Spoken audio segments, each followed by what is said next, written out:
Martina, 28, a successful architect in Milan, returns home for Christmas expecting the traditional family reunion.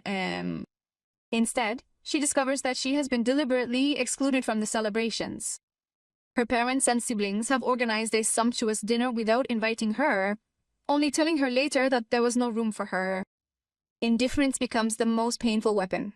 But Martina is no longer the insecure girl she once was, and what she will discover in the following days will lead her to a decision that will change the family balance forever.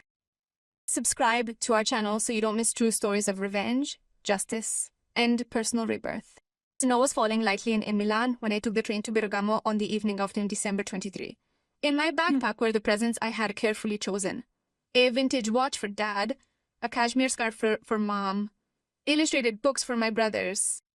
I had imagined the usual dinner with Pandoro laughter and the lights of the tree reflected in the glasses of sparkling wine. My name is Martina Bellini. I am 28 years old and I work as an architect for a prestigious firm in the center of Milan. My professional life was going swimmingly. I had just won a competition for the renovation of a historic building in the Porta Venezia area, and my name was starting to circulate in the right circles. But despite everything, I still wanted one thing: the approval of my family. When I arrived at the Bergamo station, I called my mother. "Mom, I'm here. I'll pick you up in a taxi. I'll be there in 20 minutes. Silence. Then her voice was colder than I'd ever heard it before. "Martina, we haven't organized anything for you this year." My heart stopped. "What do you mean?" "It's Christmas, Mom. Your brother David brought his girlfriend. Beatrice brought the children. There wasn't room at the table. We thought that with your demanding career you would prefer to stay in Milan. But I told you I would come. I wrote it in the family chat 3 weeks ago." I don't remember seeing any messages. His voice was flat, devoid of emotion. "Maybe it's better this way. Merry Christmas, Martina." He hung up. I lingered there on the cold station platform, watching the travelers hurry past, their suitcases clutched tightly, their smiles bright and cheerful. He opened the family chat. My message was there, crystal clear. "I'll be arriving on the evening of the 23rd. I can't wait to be together." Everyone read it. No response. Below was a series of subsequent messages. Photos of the menu they were preparing, discussions about the seating arrangements, jokes about who would bring the wine. As if I didn't exist. Put a like on it if you too have known the hurt of family exclusion, and subscribe to discover how it concluded. I took a taxi and returned to Milan.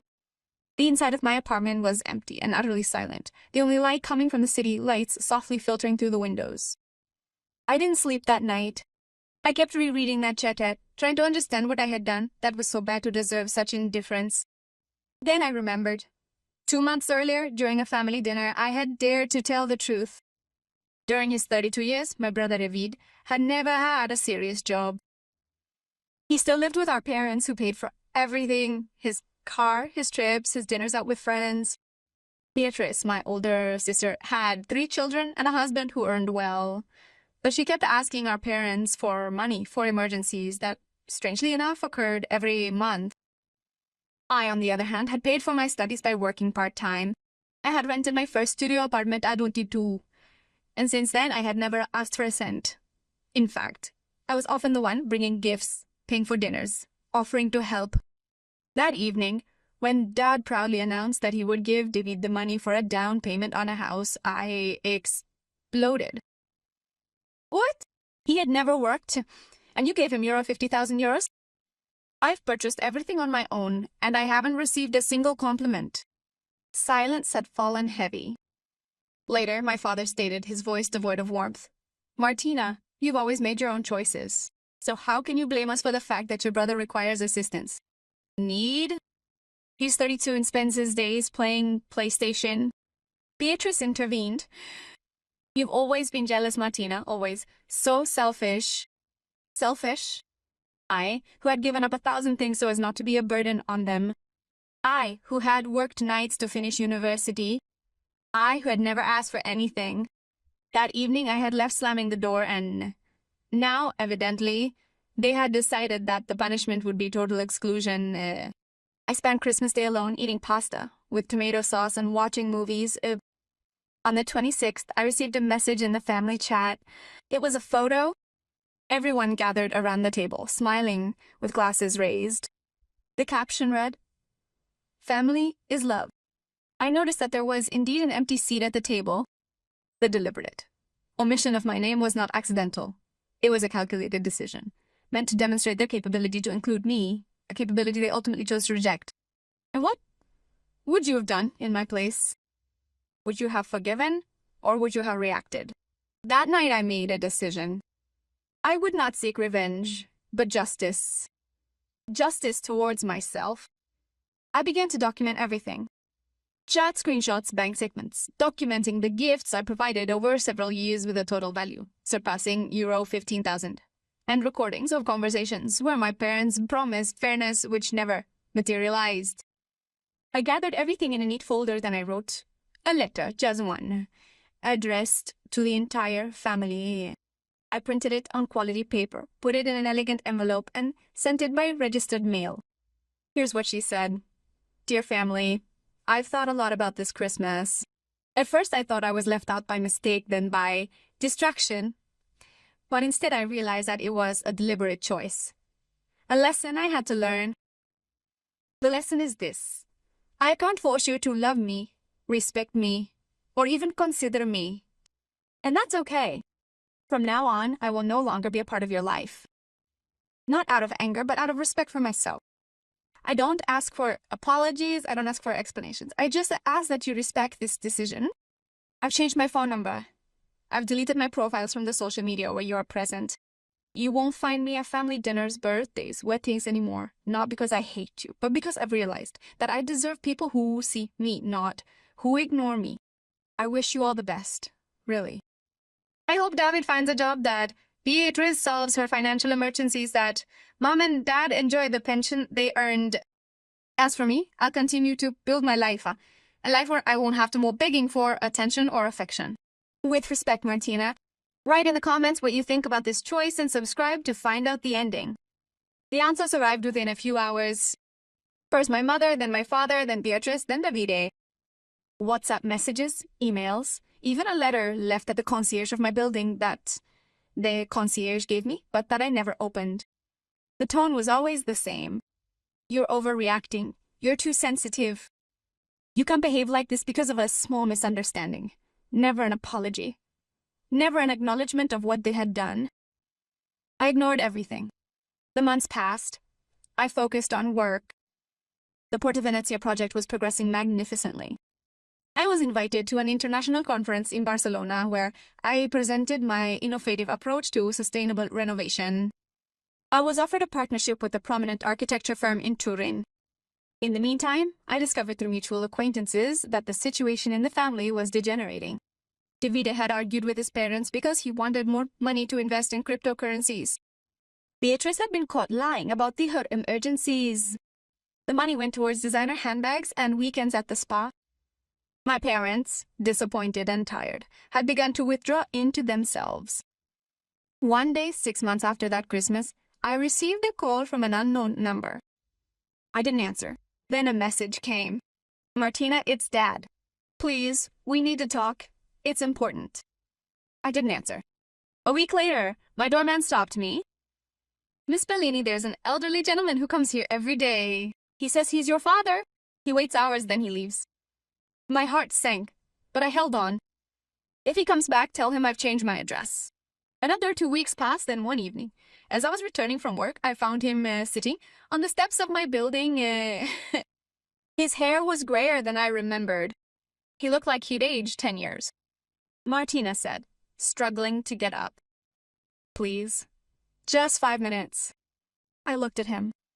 The man who raised me, the man who had taught me to ride a bicycle, the man who had once been my hero, and then, simply, the man you had chosen to exclude me, to humiliate me, to treat me as invisible.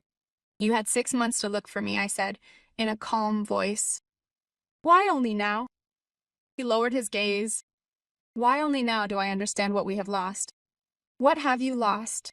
I laughed bitterly. "Dad, I am not an object. I am your daughter, and you have treated me as if I were a stranger. Worse, as if I were a burden. I know.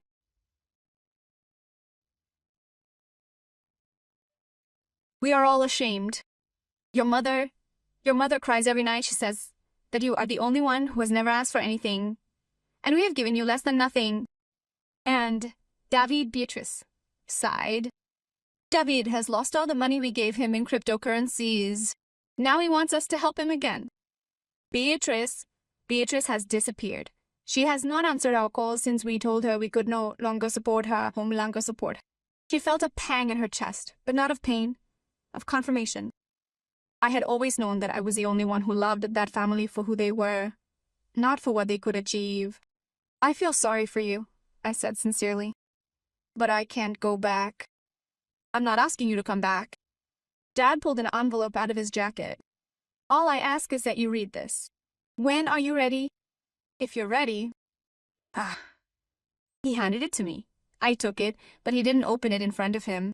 Dad, I said, looking into his eyes, I have always loved you, even when you hurt me, even when you left me out, but I have learned that loving someone doesn't mean accepting being treated badly. And that is, without a doubt, the most important lesson you have ever taught me, even if it wasn't your intention. He left silently, his shoulders hunched, his feet dragging. That evening, he opened the envelope. Inside was a handwritten letter from my mother. It was long, full of erasures, written words, but the meaning was clear. She apologized. She acknowledged everything. The mistakes, the injustices, the indifference. At the end, there was a sentence underlined 3 times. We don't ask you to forgive us. We just ask that you know that we miss you. Every day. I cried. I sobbed for the young woman I'd once been, the one who craved validation with such desperate yearning. I sobbed reflecting on the woman I had become, a woman who had learned to value herself unaided. And I cried for the family I had lost, but that perhaps I had never truly had. Comment on what you would have done, and don't forget to subscribe for more true stories like this. Today, a year later, I still live in Milan. I started my own architecture studio. I have subsequently won other awards, and I've created a life rich with genuine friendships, stimulating projects, and people who accept me for who I am. Last Christmas, I received a package. Inside was a framed photo, the one from the Christmas I had been excluded from, but someone had carefully cut out that empty place at the table and glued a photo of me on top. Underneath was a handwritten caption from my mother. You were always there. We were blind. I haven't returned to them. Not yet. Maybe I never will. But I replied with a postcard. Thank you for finally seeing me. Because sometimes the best revenge isn't destroying those who hurt you, it's building a life so beautiful that there's no room for them in it anymore. And if one day they deserve to come back, it will be my choice, mine alone. Although my family instilled a sense of indifference, in me I learned independence. And that in the end is my greatest triumph. The end.